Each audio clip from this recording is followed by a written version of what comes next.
This is week 3, video number 3 on structuralism, which is one of 2 theoretical frameworks I want to explain to you that have been used by anthropologists to explain religious beliefs and practices. They're not the only 2, but they're 2 very interesting ones because they've been part of a lot of debates over let's say, the latter half of the 20th century and beyond in anthropology. So first I want to give you like a kind of larger point of view and say that pretty much all social theory can be divided into 2 categories. They're either in the category of idealism, mentalism, or in the category of materialism. And basically, we can say that these differ from each other by emphasizing either the mind or matter. So in idealism or mentalism, and by the way, idealism is not in the sense of, an idealist, optimistic person. It more has to do with, ideals, ideation in the mind. So this, again, emphasis on the mind.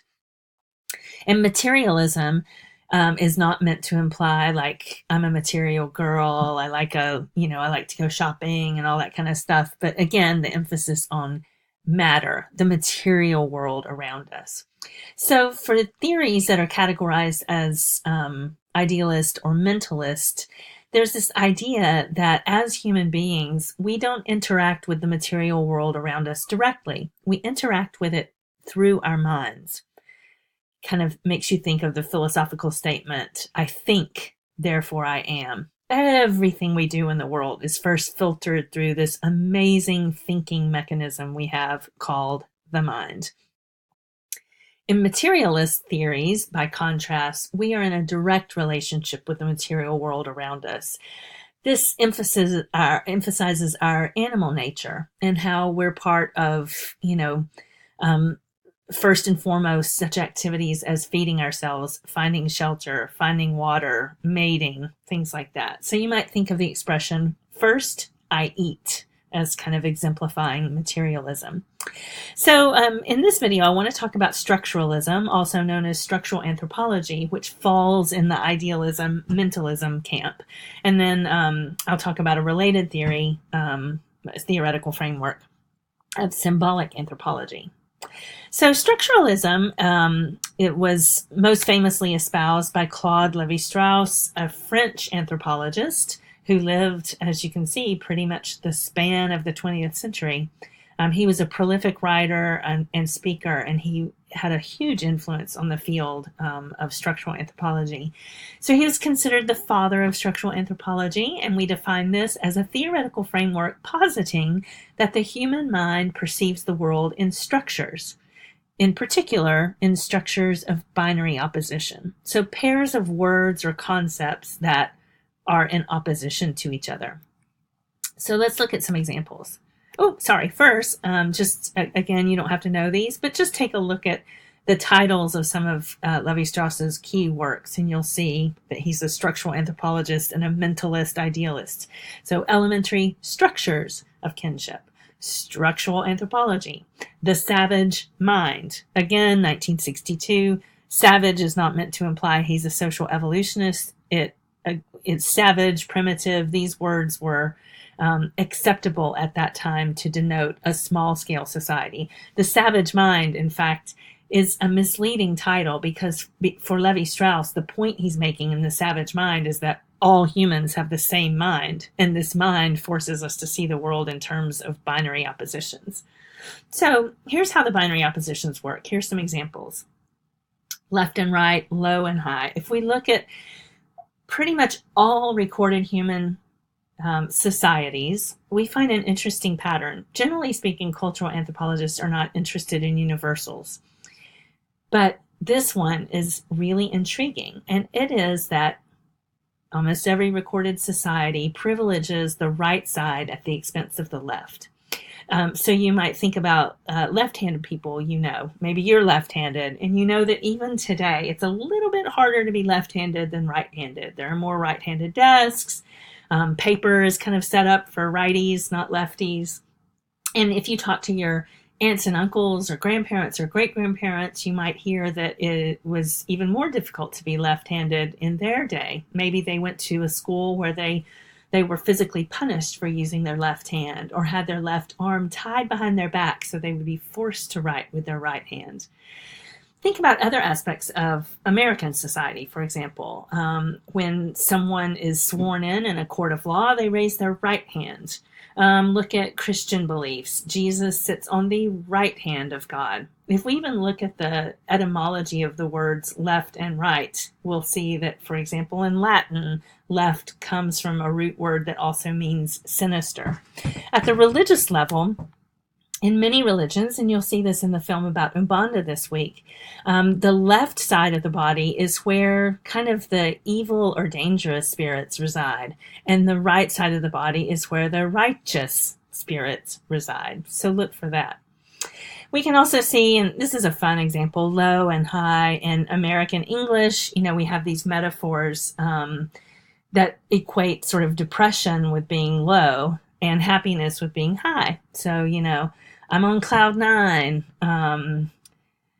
versus I feel down. I feel depressed. I feel low. So this, to structural anthropologists, these kinds of examples suggest that our minds divide the world, our sort of material world, up into these categories that are in opposition to each other.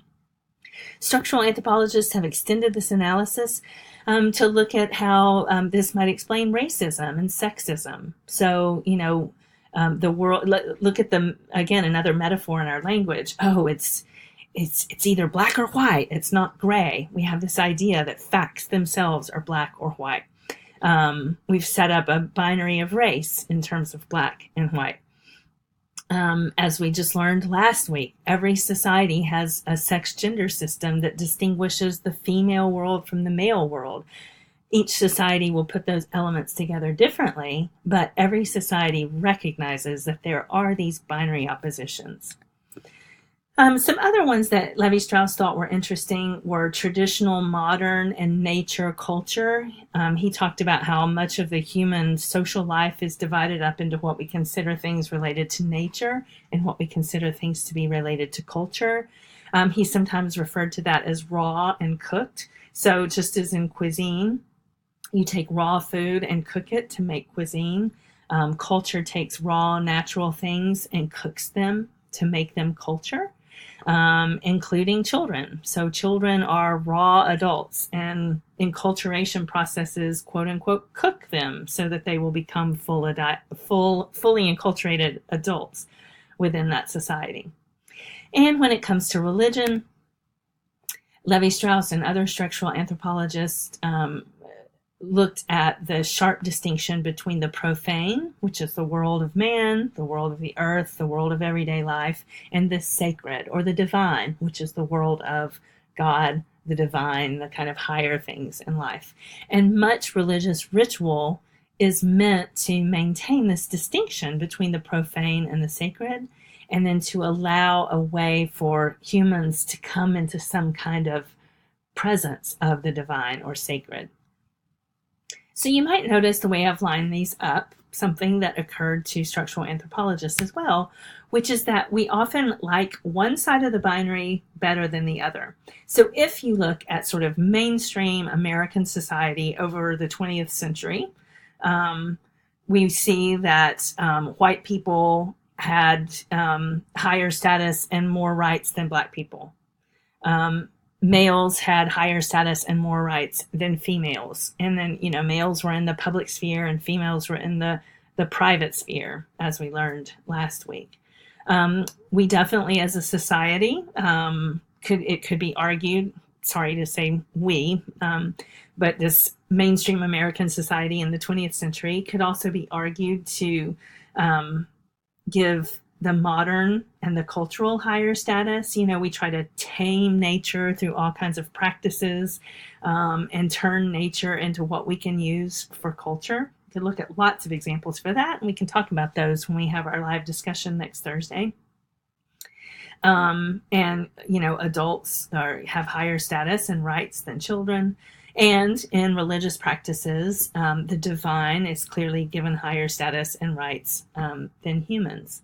Now, again, every society, according to this argument, will be based on binary oppositions because Humans are based on binary oppositions. Again, our minds force us to think about the world this way. And so, because of that, we're forced as societies and cultures to build our culture around binary oppositions.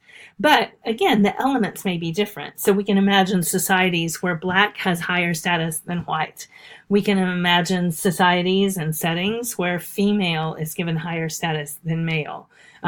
You could argue today that youth culture means children are more valued in certain ways than adults. So the elements, like which ones on the inferior and superior side, will change according to cultures. But the point is that they'll all have an understanding of binary oppositions and build culture around those. Okay, so that's structural anthropology. And again, that falls within the idealism, mentalism camp. And then there's a related theoretical framework called symbolic analysis that kind of grew out of structuralism, but went past it and explained it further. And that was primarily espoused by Mary Douglas, a British anthropologist who also lived much of the 20th century and was always in conversation with Levi-Strauss. And so she was a symbolic anthropologist. Remember learning about Clifford Geertz, who is an interpretivist or symbolic anthropologist. And she argued that a society's rituals and taboos seek to contain what she called variously pollution or matter out of place or dirt or formlessness.